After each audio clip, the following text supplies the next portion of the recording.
अपराध के बहाने सियासी निशाने। नमस्कार, आप देख रहे हैं इंडिया वॉइस और मैं हूं आपके साथ श्रुति अंगद। हरिद्वार में दिन दहाड़े ज्वेलरी की दुकान पर लूट, दून में राष्ट्रपति के आने के दिन अपराध हुए बेखौफ और अपराधी जिस तरीके से बेखौफ होते नजर आ रहे हैं, उत्तराखंड में सियासी बवाल भी उसी तरीके से बढ़ रहा है। एक तरफ अपराधियों का जो हौसला है वो बढ़ चला है, वहीं अब सियासी बयानबाजी भी बढ़ती हुई नजर आ रही है। चंद कदमों की दूरी पर ज्वेलरी की दुकान पर लूट होती है। चमोली में नाबालिग लड़की से छेड़छाड़ की जाती है। अल्मोड़ा में सत्ताधारी दल के ही पदाधिकारी पर इसका आरोप भी लगता है। अपराधी बेखौफ होकर आपराधिक घटनाओं को अंजाम देते हुए नजर आ रहे। अंकिता भंडारी हत्याकांड का खुलासा अब तक पुलिस नहीं कर पाई है। तो देहरादून में युवा बिपिन रावत को सरे बाजार में दिन दहाड़े पीटा जाता है। इलाज के दौरान कुछ दिन बाद विपिन की मौत भी हो जाती है, लेकिन अभी तक कोई भी अहम सुराग नहीं हाथ लगते हैं। विधानसभा सत्र के लिए ड्यूटी पर जा रहे सिपाही गुमशुदा हो जाता है। 2 दिन बाद ही सिपाही की बॉडी मिलती है। इस तरीके से अव्यवस्था का ये पूरा तांडव उत्तराखंड में बनता हुआ नजर आ रहा है और किस तरीके से अब सियासी निशाने भी इस पर लगाए जा रहे हैं, क्योंकि अपराध का जो ग्राफ है वो लगातार बढ़ता जा रहा है। उत्तराखंड राज्य में विपक्षी दलों का भी निशाना लगातार अपने चरम पर पहुंच गया। ज्यादातर उत्तर प्रदेश की कानून व्यवस्था को लेकर विपक्षी पार्टी घेरती हुई नजर आ रही है कि जिस तरीके से उत्तर प्रदेश में कानून व्यवस्था सुदृढ़ है, वैसे ही सरकार को भी, उत्तराखंड सरकार को भी ऐसा ही करना चाहिए।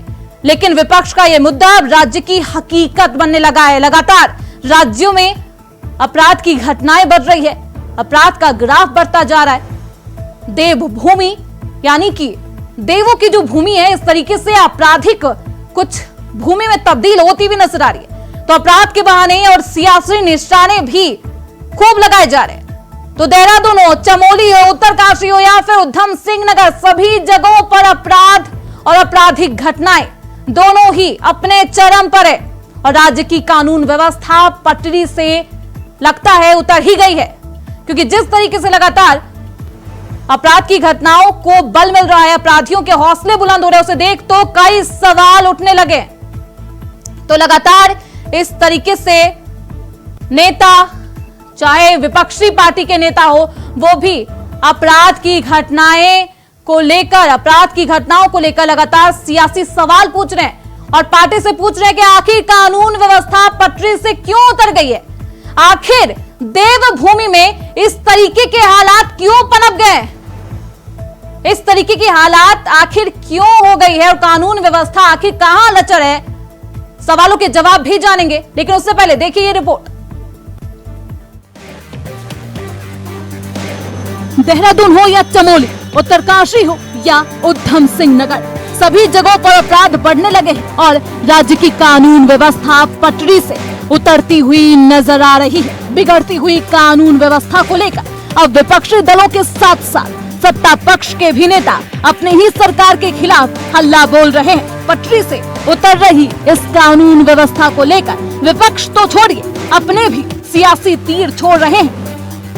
पुलिस का खौफ होना चाहिए गुंडे बदमाशों पर।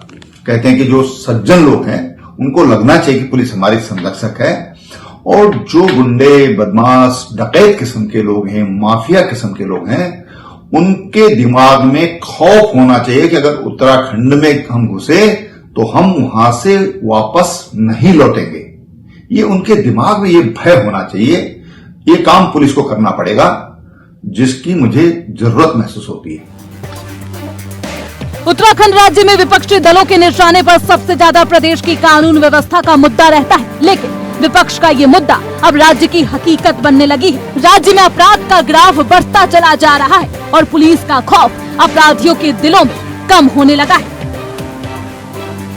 हरिद्वार में दिन दहाड़े ज्वेलरी की दुकान लूट ली जाती है। देहरादून में राष्ट्रपति के आगमन के दिन अपराधी पुलिस मुख्यालय से चंद कदमों की दूरी पर ज्वेलरी की दुकान लूटते हैं। चमोली में नाबालिग लड़की से छेड़छाड़ की जाती है। अल्मोड़ा में सत्ताधारी दल के ही पदाधिकारी पर आरोप लगाया जाता है। उधम सिंह नगर में अपराधी बेखौफ होकर अपराध की घटनाओं को अंजाम दे रहे हैं। पौड़ी में अंकिता भंडारी हत्याकांड का खुलासा आज तक पुलिस नहीं कर पाई। राजधानी देहरादून में युवा बिपिन रावत को सरे बाजार पीट दिया जाता है, जिसमें इलाज के दौरान कुछ दिन बाद उनकी मृत्यु हो जाती है। गैरसैंण में विधानसभा सत्र के लिए ड्यूटी पर जा रहे सिपाही गुमशुदा हो जाता है और 2 दिन बाद उसकी बॉडी पुलिस को मिलती है।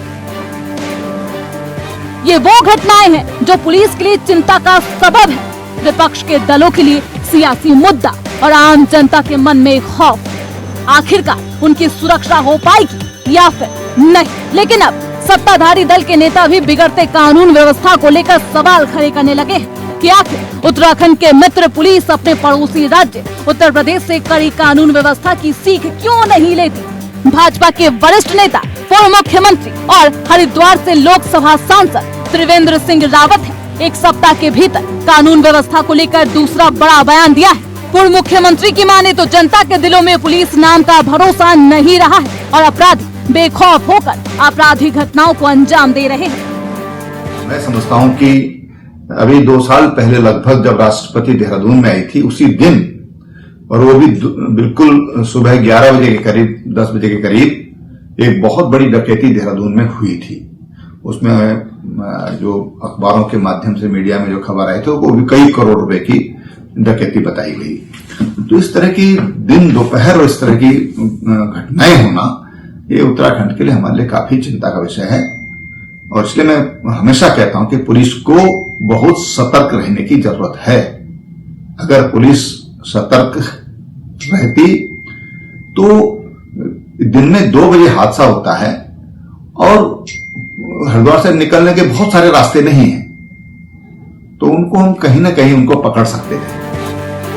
वहीं कांग्रेस भी कटाक्ष कर रही है, ये कहते हुए कि राज्य में कानून व्यवस्था नाम की अब कोई चीज नहीं रह गई, क्योंकि उससे अपराधियों के तो हौसले बुलंद हो गए, लेकिन जनता के दिलों से पुलिस का भरोसा अब उठने लगा है। कांग्रेस पुलिस की बिगड़ी इस कानून व्यवस्था के साथ साथ भाजपा के नेताओं पर जुबानी हमला बोल रही है, जिनके ऊपर महिला अपराध में शामिल होने या अपराध करने के आरोप लग रहे हैं।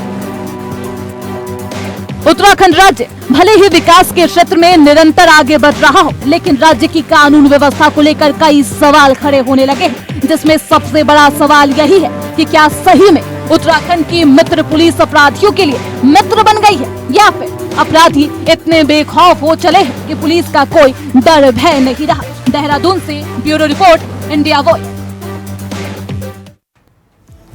चलिए, तो क्या मित्र बन चुकी है पुलिस? देश में जिस तरीके के, प्रदेश में जिस तरीके के हालात है, उसे देख क्या ऐसा ही है कि अब बदमाशों के अंदर से खौफ खत्म हो गया है? जानेंगे, हमारे मेहमानों से आपका परिचय करवा देते हैं। हमारे साथ कांग्रेस की मुख्य प्रवक्ता गरिमा दौसानी हैं, भाजपा के प्रदेश प्रवक्ता कमलेश रमन है और वरिष्ठ पत्रकार के तौर पर नीरज कोहली हमारे साथ मौजूद है। बहुत स्वागत है आप सभी का। तो जिस तरीके के हालात, जिस तरीके से अभी हरीश रावत ने खास तौर पर कहा है कि प्रदेश में बदमाशों के अंदर से खौफ खत्म हो गया पुलिस का और मित्र बन चुकी है पुलिस, क्या कुछ कहना है कमलेश रमन जी आपका? जी देखिए, माननीय हरीश रावत जी बड़े हैं, वरिष्ठ हैं और जो मुझे लगता है कहते हैं तो बहुत सोच समझ करके कहते हैं, लेकिन जब वो ये कहते हैं तो ये 3 उंगली उनकी तरफ भी मुझे लगता है कि उठती है। अगर उन्होंने आरोप लगाया, वाकई देखिए ये दुखद घटनाएं हैं जो घटी है इस प्रदेश के अंदर। एक महिला होने के नाते मैं पहले इस पर आपसे चर्चा कर लूं कि जो घटनाएं घटी है ये वाकई दुखद है और इनके खिलाफ कड़े कानूनी कार्रवाई प्रदेश की सरकार कर रही है। उन लोगों को जेल में डालने का काम भी कर रही है जो लोग इस तरीके से। मुझे लगता है मैम, आपको इसलिए जनता ने चुना होगा कि ऐसी घटनाओं को अंजाम ना दिया जा सके, लेकिन आपकी ही पार्टी के सबसे वरिष्ठ नेता ये कहते हैं आपको कि मित्र बन चुकी है पुलिस, तो आपसे तो सवाल सबसे पहले किया जाना चाहिए, आपको तो इसका सटीक जवाब देना चाहिए कि मित्र कैसे बनी। तैयार है और सवाल का जवाब भी दे रहे हैं और उस जवाब में यह है कि जब घटनाएं घटती है तुरंत उन लोगों को जेल में डालने का काम भी किया जाता है। और आपने देखा होगा कि अगर सड़क चलते कोई राही किसी को थप्पड़ मार दे तो ये पता नहीं है ना, क्योंकि ऐसी कोई मशीन देश के अंदर आई नहीं है कि उसको समझ ले कि कौन व्यक्ति क्या घटना को अंजाम देने वाला है। लेकिन हाँ, अगर घटना के बाद 2 व्यक्ति पकड़े ना जाए, उनको छोड़ा जाए या सरकार और संगठन उसको संरक्षण देने का काम कर रहा हो, तब आप आरोप लगा सकते हैं कि सरकार उसे बचाने का काम कर रही है, सरकार की जो कानून व्यवस्था है वो बिना पटरी पे नहीं है, तब आप ये आरोप लगा सकते हैं। लेकिन अगर सरकार उन आखिर के लचर क्यों है व्यवस्था की बेखौफ हो गए हैं बदमाश? भेजने का काम कर रही है। कमलेश तब तो जी, कहीं से भी बदमाश कानूनी बेखौफ प्रक्रिया क्यों हमारी है? प्रक्रिया नहीं उतरी। दूसरी बात, अभी जो माननीय हरीश रावत जी ने कहा, जो अभी हरीश रावत जी का आपने जिक्र किया, क्योंकि वो बड़े हैं, सम्मानित है और माननीय है, और जब वो कुछ कहते हैं तो प्रदेश की जनता उनकी जो शब्द है उनके ऊपर भरोसा करने का मुझे काम लगता है करती भरोसा करने से ज्यादा आप लोग को चिंता करने की जरूरत है कमलेश जी। चलिए ठीक है, गरिमा दसानी जी हमारे साथ मौजूद है, गरिमा जी को कहने का मौका दे दीजिए। ठीक है कमलेश जी, मैं आपके पास आऊंगी वापस। निकेतन की घटना भी याद ठीक है, ना, कांग्रेस के हमारे इतने बड़े दिग्गज हैं, उनको समझ में आना चाहिए कि नारी निकेतन में जो इतनी बड़ी घटना घटी थी, ठीक है। एक अधिकारी के तहत उन्होंने उसे दबाने का काम किया, तो मुझे लगता है कि ये विचार करना चाहिए, आरोप लगा ठीक है कमलेश जी, कह रही हूँ मैं। ठीक। दूसरी बात, हम सबको मिल करके एक अच्छा ऐसा कानून बनाना चाहिए, राजनीतिक नहीं होनी चाहिए, सभी राजनीतिक दलों को मुझे लगता है महिला सुरक्षा के मुद्दे पर सियासी बयानबाजी नहीं देना चाहिए कमलेश जी। ठीक है, हमारे साथ है मौजूद गरिमा दसानी जी, बोलिए। देखिए, इनसे कहिए जिस तरह से शांति से मैं सुन रही हूँ वैसे अपने मुझ को क्योंकि अब एक बात का मैं जवाब दूंगी। रेप को इन्होंने तेरा रेप और मेरा रेप में कैटेगराइज कर दिया। कितना दुखद है ये कि प्रदेश में बढ़ रहे महिला अपराधों पर आप सत्तारूढ़ दल की प्रवक्ता से कुछ पूछ रहे हैं और वो याद दिला रही है कांग्रेस का कार्यकाल। नहीं, आपको पार्टी में डिफरेंस कहते थे, और आप कह रहे हैं कि आप जो है आरोपियों को जेल के पीछे डालते हैं। तो मैं याद दिलाना चाहती हूँ, वो रेणु बिष्ट जो यमकेश्वर की विधायक है, जिसने पूरे उत्तराखंड के सामने बड़ी बेशर्मी से वनांतरा रिजॉर्ट में बुलडोजर चलवा दिया, सारे साक्ष्य सबूत मिटा दिए। एक बहुत ही गंभीर अपराध है साक्ष्य सबूत मिटाना। उस रेणु बिष्ट का क्या किया आपने कमलेश रमन? कौन सी महिला ने आपके उसका इस्तीफा मांगा और कहा पार्टी से? नहीं, मैं दूसरी बात बता रही हूँ, मैं दूसरी बात दी कि आपने इतना लंबा समय दिया कमलेश रमन को बोलने का, मेरे बोलते ही आप कमलेश रमन को जोड़ने लगी। अभी तो रुकिए, चिट्ठा खुल रहा है, अभी तो आगाज हुआ है। आप मुझे बताइए लाल कुआं का अध्यक्ष इसके ऊपर मैंने भारतीय जनता पार्टी की सरकार को जारी है और लोगों को समझाने और डराने का है, वो एक दौर किस्म का व्यक्ति है, लेकिन इन्होंने उसका बार नहीं नहीं रह पाएंगे हम तो। मुझे लगता है गरिमा जी, कमलेश जी, महिला मुद्दा है, महिला सुरक्षा को लेकर मुद्दा है, आप दोनों को राजनीति नहीं करनी चाहिए और गंभीरता दिखानी चाहिए। बर्बाद कर दिया कांग्रेस पार्टी में कहने वाली चर्चा है, तो चर्चा में आप दोनों एक एक करके अपनी बात रखेंगी तो स्पष्ट पूर्वक सभी को समझ में भी आएगा। कहना क्या चाहते हैं? इन्होंने कांग्रेस पार्टी को दिए, अब ये बहुत अच्छे दल में चली गई है। मैं तो कहूँगी दल में चली गई है, दल में नहीं गई है, दल में चली गई है, इनका जो है सदस्य का अभियान शुरू हो गया है। बहुत अच्छे घर की महिला अपने बहन बेटियों को दल में भेजना पड़ेगा। 2 दिन के अंदर 2 बड़ी पदाधिकारियों को न केवल पार्टी से मुक्त करना पड़ा, निष्कासित कर देना पड़ा। गरिमा जी, कमलेश जी, अगर मुझे समझ में आ रहा है आप दोनों बोल क्या रही हैं, तो मुझे नहीं लगता कि दर्शकों को भी समझ में आ रहा होगा। एक एक करके अपना पॉइंट ऑफ व्यू रखिए प्लीज। कि ये आओ सदस्यता ग्रहण करो कह रहे हैं ना भारतीय जनता पार्टी की। कौन अच्छे घर की महिला आएगी इनके वहाँ सदस्यता ग्रहण करने, जब ये रोज ताश के पत्तों की तरह पदाधिकारियों को निष्कासित कर रहे हैं और सोच रहे हैं कि इनकी जिम्मेदारी केवल निष्कासन तक है, बाकी बची प्रदेश की महिलाओं की सुरक्षा की जिम्मेदारी कौन उठाएगा? नगर का कप्तान कहता है कि समाज में इन दरिंदों का ठेका हमने नहीं ले रखा। मंजूनाथ ये कहते हुए पाया गया है ऑन रिकॉर्ड ऑन टीवी कि समाज में फैले हुए दरिंदों का ठेका हमने नहीं ले रखा है। तो किसने ले रखा ठेका? भाई बता दो, हम चले जाएंगे। मैं तो हुक्मरानों से हाथ जोड़कर कहना चाहती हूँ, जिसने ठेका ले रखा हम माताओं बहनों का, बता दो, हम उसके दोहरे चले जाएंगे, हमारी बच्चियों को बचा लो। आज 13-14 साल की बच्चियां नहीं बच रही हैं और वो भी सत्तारूढ़ दल के लोग उसमें संलिप्त हैं। पहले तो अपराध क्यों हो रहे हैं?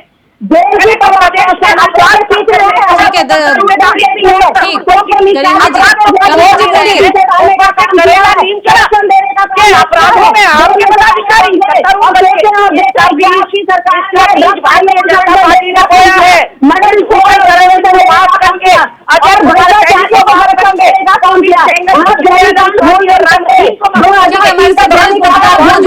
मुझे नहीं लगता कि कमलेश जी, गरिमा जी, आप दोनों बहुत वरिष्ठ जनप्रतिनिधि है, ऐसे में आप दोनों को महिला मुद्दे पर बहस नहीं करनी चाहिए थी। ठीक है, हमारे साथ नीरज कोहली मौजूद है, आखिर क्यों मित्र बन गई है?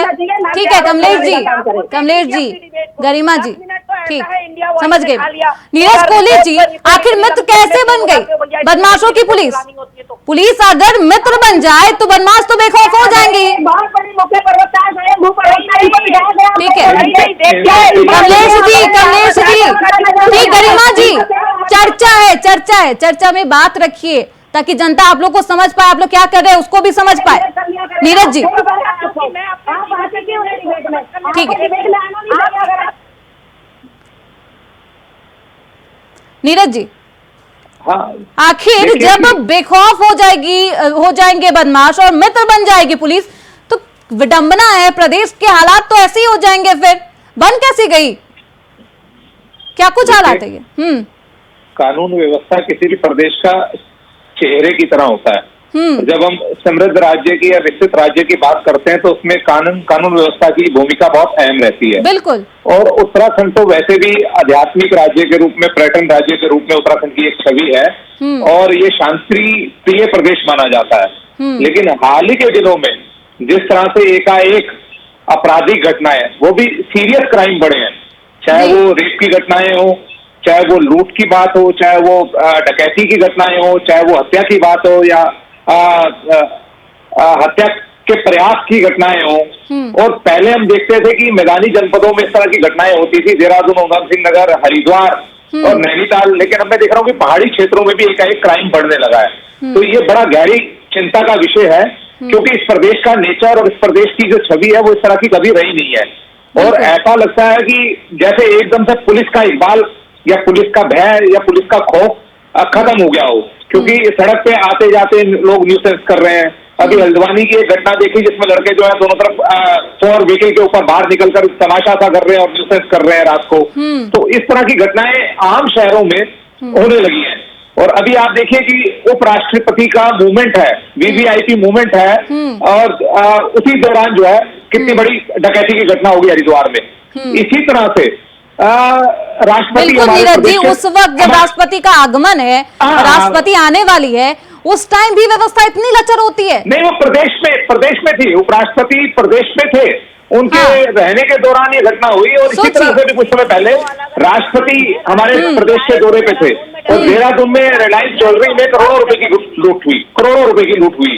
तो ये इस प्रदेश में ये प्रदेश जब अविभाजित उत्तर प्रदेश का हिस्सा था तब तो जरूर ये बड़े अपराधी, पश्चिम उत्तर प्रदेश के अपराधियों की शरण स्थली बना हुआ था। यहाँ लूट, डकैती और गैंगवार, चोरी डकैती, इस तरह की घटनाएं होती थी राज्य बनने से पहले।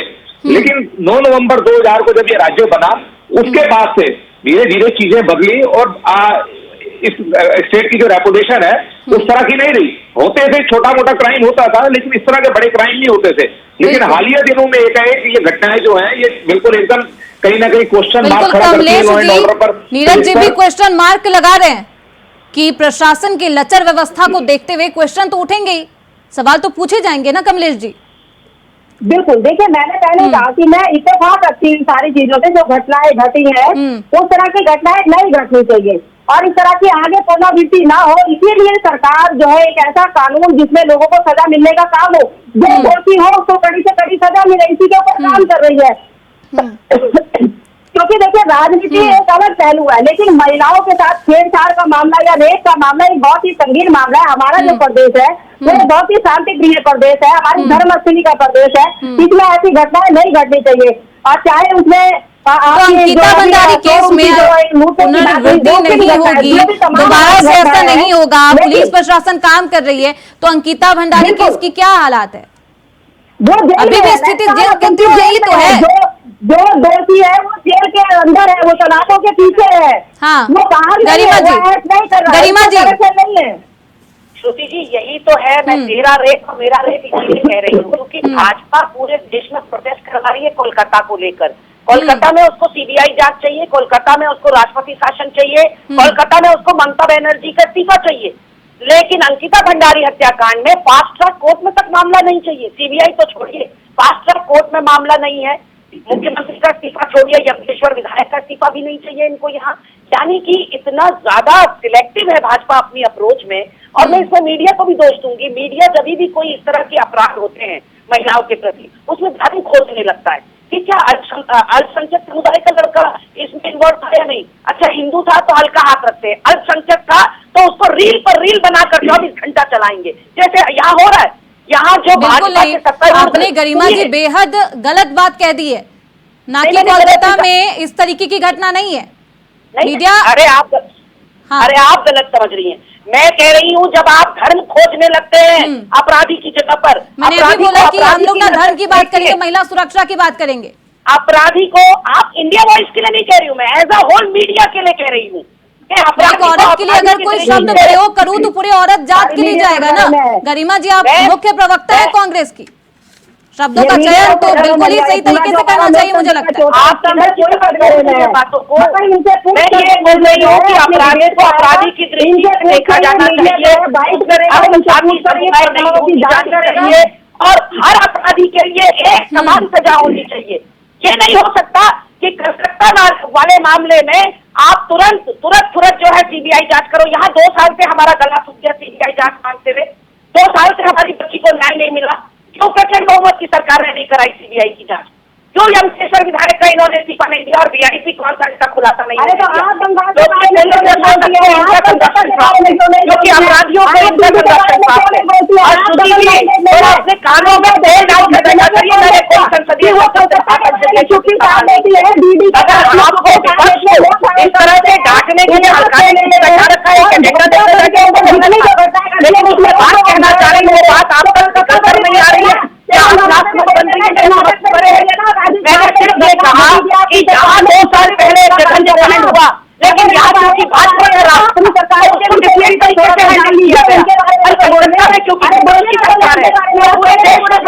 बांग्लादेश मणिपुर के लिए कोई चिंता नहीं। यहाँ हरिद्वार में 13 साल की बच्ची का बलात्कार भाजपा के एक नेता ने कर दिया। चंपावत का मंडल महिला मुद्दा की बात है, इस तरीके से अपने पक्ष को नहीं रखा जाता। जनप्रतिनिधि हैं आप लोग। लास्ट कमेंट लेना चाहूंगी आप सभी से। वरिष्ठ पत्रकार है हमारे साथ नीरज जी। नीरज जी, आखिर इस तरीके की जो हालात बन गए हैं, इसे रोकने के लिए क्या कुछ कदम अब पुलिस प्रशासन को उठाना चाहिए, जिससे अब इस तरीके की या तो एक नजीर पेश हो, ताकि लोगों के दिल में, बदमाशों के दिल में एक नजीर पेश हो कि नहीं अब तो खौफ एकदम फिर से बरकरार हो गया। जिस तरीके से बुलडोजर की कार्रवाई होती है उत्तर प्रदेश में, इस तरीके से कुछ तो नजीर पेश करना चाहिए। बिल्कुल, क्या कुछ कदम? कायदे कानून तो बने हुए हैं, जरूरत सख्ती की है और सख्ती के साथ नजीर पेश करनी पड़ेगी, ताकि जो आपराधिक मानसिकता के लोग हैं या अपराधी हैं उनको भय या डर तो दिखाना पड़ेगा आपको, और उसके लिए 2-3-4 बड़े एग्जाम्पल आपको सेट करने पड़ेंगे, ताकि उत्तराखंड पुलिस का खौफ ऐसे अपराधियों के जहन में बैठ जाए और फिर इस तरह की घटनाओं की पुनरावृत्ति ना हो दोबारा से। ठीक है, कमलेश जी। जी देखिए, मैं कहना चाहूंगी कि सरकार ने जो एक कानून बनाया है, मुझे लगता है उसे बनाने की आवश्यकता है। जो इस तरह की मानसिक विकृत के जो लोग होते हैं उनको ऐसी सजा होनी चाहिए, नजीर वाकई पेश होनी चाहिए। बहुत जल्दी सरकार जो है, प्रदेश की सरकार, शादी की सरकार कानून लाने जा रही है। जो लोग जो इस तरह की घटनाओं को अंजाम देते हैं, आपको कि दुग्ध संघ मामले में, मुकेश बोरा मामले में उस पीड़िता को 24 घंटे एड़ी चोटी का जोर लगाना पड़ा एफआईआर दर्ज कराने के लिए। ये है पुलिस प्रशासन के हाल। और पुलिस प्रशासन अकेला दोषी नहीं है। जब हुक्मरान जो सत्ता में बैठे हैं वो इसका बीज बोएंगे नफरत का। चलिए ठीक है, आप सभी का बहुत शुक्रिया बने रहने के लिए। गरिमा दसोनी जी आपका बहुत शुक्रिया, नीरज जी आपका बहुत शुक्रिया और कमलेश रमन जी आपका बहुत शुक्रिया चर्चा में बने रहने के लिए। तो अब किस तरीके से नजीर पेश करती है धामी सरकार और प्रशासन को किस तरीके से सख्त करती है, देखना बेहद अहम होगा। फिलहाल इस चर्चा में बस इतना ही। देखते रहिए इंडिया वॉइस।